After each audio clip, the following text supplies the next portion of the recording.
வணக்கம். 8 வருஷத்துக்கு முன்னாடி 2017ல் இந்தியாவில் ஜிஎஸ்டி அமல்படுத்தப்பட்டது. மிகப்பெரிய ஒரு அதிர்வலை ஏற்படுத்தின விஷயம்னா அந்த ஜிஎஸ்டி தான் சொல்லணும். ஜிஎஸ்டினா கூட்ஸ் அண்ட் சர்வீஸ் டேக்ஸ். இது என்ன அப்படி தாக்கத்தை ஏற்படுத்திருச்சு? இதனால் போடக்கூடாத வரியா? அப்படிலாம் தப்பு பண்ணிட்டாங்களான்னு கேட்குறீங்களா? அதெல்லாம் தப்பான வரி எதுவும் கிடையாது. அது அமெரிக்காவில், ஐரோப்பாவில் பல நாடுகளில் இருக்குது, இந்த வரி விதிப்பு முறை இருக்குது. என்ன ஒன்றுனா, அங்கெல்லாம் ஜிஎஸ்டினா ஒரே வரி தான், வேறு வரி இருக்காது. ஜிஎஸ்டி ஒரு வரி போட்டாலும் அது ஒரு 8% 8% தான் இருக்கும். எல்லா பொருளுமே ஜிஎஸ்டிக்குள்ளே தான் இருக்கும்.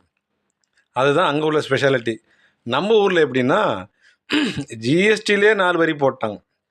5, 12, 18, 28ன்னு போட்டாங்க.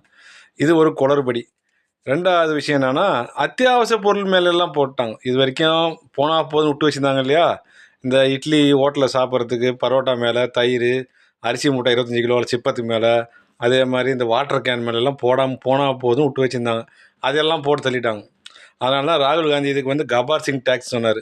கபார்னா ஜி, சிங்னா எஸ், டேக்ஸ்னா டி. அவர் பாஷையில் கபார் சிங் டேக்ஸ். இந்த ஷோலையில் வர ஹிந்தி வில்லன் அவர் போடுற மாதிரி ஒரு கடுமையான வரின்னு அவர் விமர்சனம் பண்ணார். அதுக்கப்புறம் இந்த சர்வீஸ் பண்ணுறாங்க இல்லையா? ஒரு டாக்டர் வைத்தியம் பார்க்குறாரு, ஃபீஸ் வாங்குறாரு, அதுக்கு டேக்ஸ் கட்டணும். ஒரு இன்ஜினியர் வீடு கட்டி ஃபீஸ் வாங்குவார், அதுக்கு டேக்ஸ் கட்டணும். ஒரு தரகு வேலை பண்ணி ஃபீஸ் வாங்கினா கூட அதுக்கு டேக்ஸ் கட்டணும்.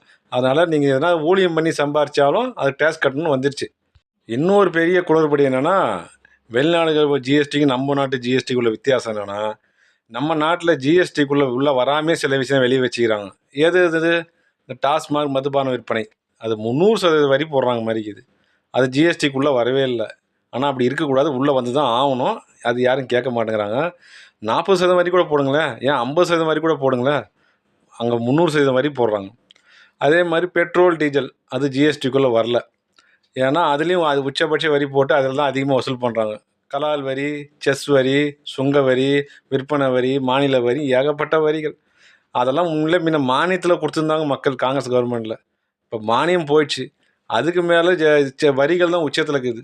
சிலிண்டர் அதில் மானியத்தில் கொடுத்துருந்தாங்க, 350 ரூபாய்க்கு வாங்கியிருந்தாங்க ஜனங்க. இப்போ அதுக்கு மானியமெல்லாம் கட்டு. அதுக்கு மேலே ஜிஎஸ்டி போட்டு வச்சுக்கிறாங்க சிலிண்டர் மேலே.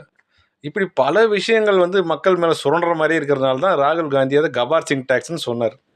இப்போ இது ஏன் இப்படி சரி பண்ணக்கூடாதா அப்படின்னு ஃபைனான்ஸ் மினிஸ்டர் கேட்டால் அவங்க என்ன சொல்கிறாங்கன்னா, இது மாநிலங்கள்லாம் ஒத்துக்க மாட்டுது, ஜிஎஸ்டி கவுன்சில் ஒத்துக்க மாட்டுதுன்னு சொல்கிறாங்க. இப்போ மோடி அவர்கள் அறிவித்தார், 5, 12 2 வரிகள் தான் இருக்கும், இதுக்கு மேலே இந்த 18, 28லாம் இருக்காதுன்னு மோடி தான் அறிவிக்கிறாரு. மாநிலங்களோ கவுன்சிலோ அறிவிக்கல. அப்போ என்ன அர்த்தம்? எல்லா பவரும் மோடிக்கிட்ட தான் இருக்குது. இவங்களுக்கு ஏதாவது கிரெடிட் எடுத்துக்கணுன்னா இவங்க அறிவிப்பாங்க, இவங்களுக்கு ஏதாவது பிடிக்கல செய்யக்கூடாதுன்னா கவுன்சில் மேலே போட்டுருவாங்க. அப்படி தான் இருக்குங்க நிலைமை. அதுவும் இல்லாமல் இந்த சிறு வணிகம் செய்கிறவங்க மேலாம் ஜிஎஸ்டி பெரிய துன்புறுத்தல் ஏற்படுத்திடுச்சு. லட்சக்கணக்கில், கோடிக்கணக்கில் டர்ன் ஓவர் பண்ணுறவங்க ஆண்டுதோறும் கணக்கு மெயின்டைன் பண்ணி வரி கட்டுவாங்க, ஆடிட்டை வச்சுப்பாங்க. இந்த மளிகை கடை வச்சுக்கிறவங்க, ஹோட்டல் கடை வச்சுக்கிறவங்கலாம் இப்போ ஜிஎஸ்டிக்குள்ளே மாதம் அவங்க சப்மிட் பண்ணி வரி கட்டணும். அப்போ அவங்களுக்கு பெரிய சிரமம். ஆடிட்டருங்களுக்கு தான் லாபம் இது. அதாவது அவங்க விளம்பர பலகையில் ஜிஎஸ்டி நம்பர் இல்லைன்னா 25,000 ஃபைன். அவங்களாம் அதிகமாக நசுக்கப்படுறாங்க. மோடி அவர்கள் தீபாவளி பரிசு கொடுத்ததா சொன்னார் இல்லையா? அப்போ உண்மையிலே என்ன பண்ணணும்னா, இந்த அத்தியாவசிய பொருள் மேலே ஜிஎஸ்டி எடுத்துகிட்டு இந்த சிறு வணிகங்களை வெளியே ரிலீஸ் பண்ணி விட்டாருன்னா அவர் கொடுக்குற பொங்கல் பரிசாக எடுத்துக்கலாம். ஆனால் செய்வாரான்னு தெரியல. ஆனால் இப்போ ஏன் செஞ்சார்? எத்தனையோ பேர் எவ்வளோ கெஞ்சியும் இப்போ திடீர்னு இந்த செய்யறதுக்கு காரணம் என்னென்னா, மக்கள் மேலே பெரிய அபிமானத்தால் செஞ்ச மாதிரி தோணலைங்க. வேற ஒரு காரணம் சொல்கிறாங்க. என்ன காரணம்னா, மக்கள் தேசிய சேமிப்பு தொகைன்னு ஒன்று இருக்குது, அவங்க பேங்க்கில் போட்டு வச்சுருந்தது மிச்சம், செலவு போக மீதி வச்சுருந்தது 15 லட்சம் கோடிக்கு மேலே இருந்ததான். இப்போ தான் வருமானத்துக்கு மேலே செலவு அதிகமாகிடுச்சு இல்லையா? அதனால் என்ன பண்ணிட்டாங்க, அந்த காசெல்லாம் எடுத்து செலவு பண்ணிட்டாங்க ஜனங்க.